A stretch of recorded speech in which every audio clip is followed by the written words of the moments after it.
Welcome to the Unraveling Scriptures channel. Surely, you've come across the term politics, but have you ever wondered about its true origin? Where does this word come from in antiquity? Which civilizations contributed to the development of the political concept? Additionally, have you ever questioned the meanings of politics, democracy, and other terms related to this theme? In this video, I delve into the origin of politics, exploring its history, the perspectives of ancient peoples, and even the references present in the Bible. Don't forget to express your opinions with likes and comments after watching the video. The origin of politics according to history and the Bible, biblical forms of government. The various meanings of politics span the ages, from ancient philosophers to scientists and politicians of the past. Many dedicated themselves to elucidating what politics represents, and with the aim of facilitating the understanding of this concept, I present here the main meanings. The word politics has its roots in the Greek term politikos, referring to the citizens who inhabited the polis. This latter term carries the idea of the city and, more broadly, refers to organized society. In any context with two or more people, there arises the need to establish rules of coexistence, limits of action, and common duties. Thus, politics unfolds in the act of existing collectively. When we refer to the past of this ancient term, we realize that Aristotle, the Greek philosopher, defined humans as political animals. This means that we are beings who unconsciously seek life in community, as our material and emotional needs find satisfaction in the company of others. The unique ability for complex communication sets humans apart, allowing the exchange of ideas, the imagination of the future, and the creation of rules to share the same space. Therefore, the origin of the word politics dates back to participation in the community and collective life, distancing itself from the common conception that limits it to professional politicians and separates it from everyday life. Aristotle's perspective on politics begins in the family, in the interaction among family members, later expanding to the rest of society. According to the philosopher, unless someone chooses a hermit's life, completely isolated from social interaction, they cannot escape politics. Aristotle asserts that, in his time, the politician was a citizen engaged in public life. However, in today's world, the meaning of the word politician takes on other nuances. Unlike ancient Greece, where citizens could directly participate in city decisions, contemporary society consists of a much larger number of people, generating more complex problems and needs. In modern democracies, instead of voting directly on each public interest issue, we vote for representatives responsible for public administration. These representatives assume the responsibility of expressing our ideas and interests, allowing our indirect participation in collective decisions. The most common conception of politics today is associated with the management of the state, public budget, and collective decisions. When we think of politicians, we generally visualize mayors, governors, presidents, deputies, senators, among others. The word politics, by definition, refers to what is public, making the expression public policies seemingly redundant. However, this term is widely used and essential for addressing the topic. The role of contemporary politicians is to identify and solve the problems and needs of society. To do this, they analyze each situation, often relying on the collaboration of experts and civil society, and develop action plans. This activity is known as public policy. To make the concept more tangible, we can cite some examples.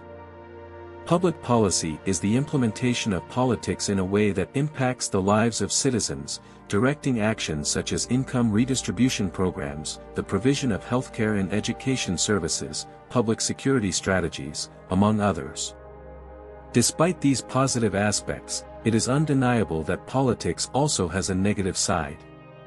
Often, we associate politics solely with the actions of politicians and their parties, especially when corruption scandals are exposed by the media. This frequent exposure leads to a negative perception of politics, giving rise to terms like political maneuvering. This practice, detached from noble ideals, distant from correct purposes, and driven by self-interest, portrays politicians as individuals seeking to take advantage of public resources. This conception has various effects, including the citizens' tendency to reject institutional politics, practiced by politicians within the state.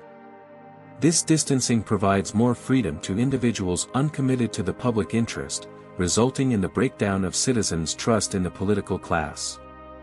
This scenario is observed in many countries around the world, where just over a third of the population claims to believe in their country's national congress. As highlighted by the French philosopher Wolff, distrust in politics can lead to the perception that it is necessary to cleanse politics, making room for authoritarian ideas and proposals, thus putting democracy at risk. Interestingly, the word democracy also has origins in ancient Greece, formed by the Greek terms demos, meaning many or simply people, and kratia, referring to government.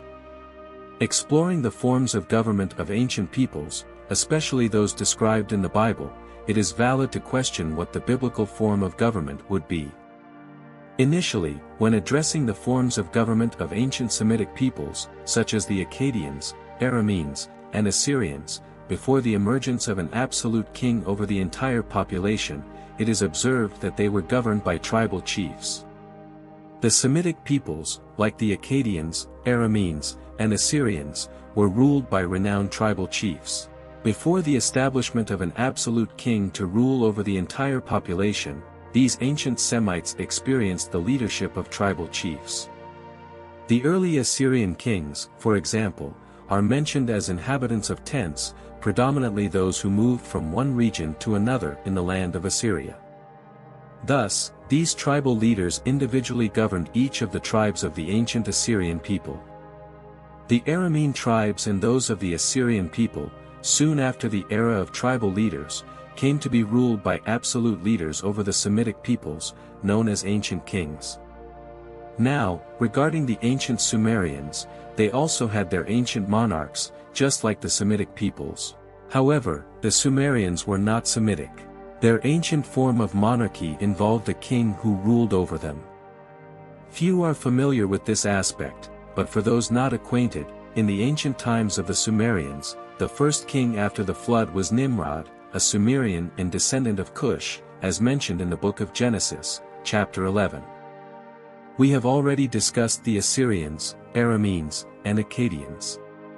Now, it's time to delve into the form of government adopted by ancient Israel. Have you ever wondered what the governance system of the Israelites was during their formation as a people? If you thought of monarchy, you're not entirely correct.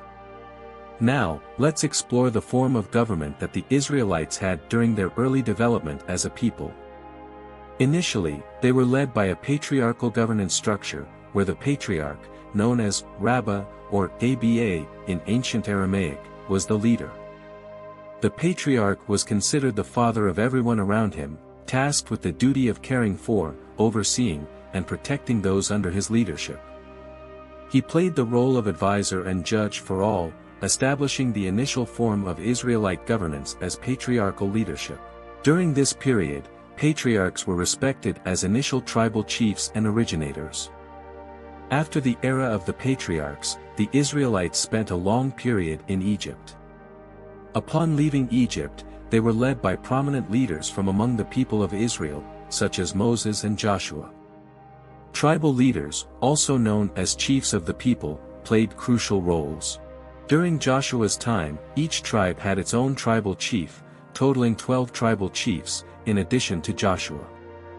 Later, besides tribal chiefs and Joshua, the people of Israel had priests and the high priest.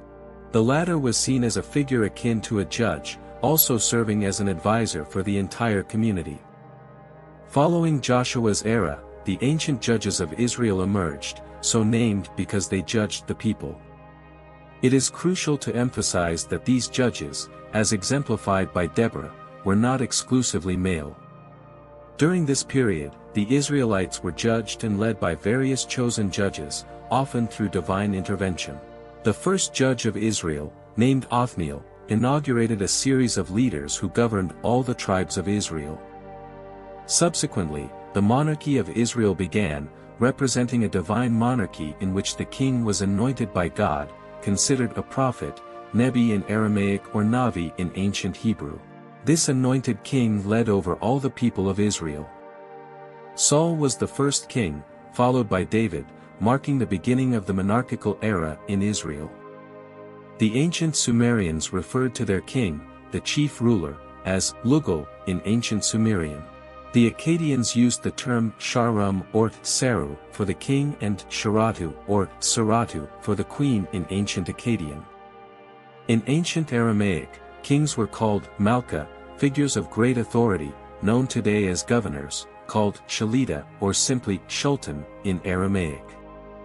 In ancient Hebrew and Phoenician, kings were known as Mele, while in Arabic, ancient kings were simply called Malik.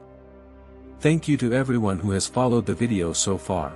I hope you enjoyed the exploration of the origin of politics, from ancient Greece to ancient biblical forms of government.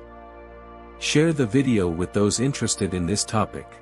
May you all be with God, and I'll see you soon.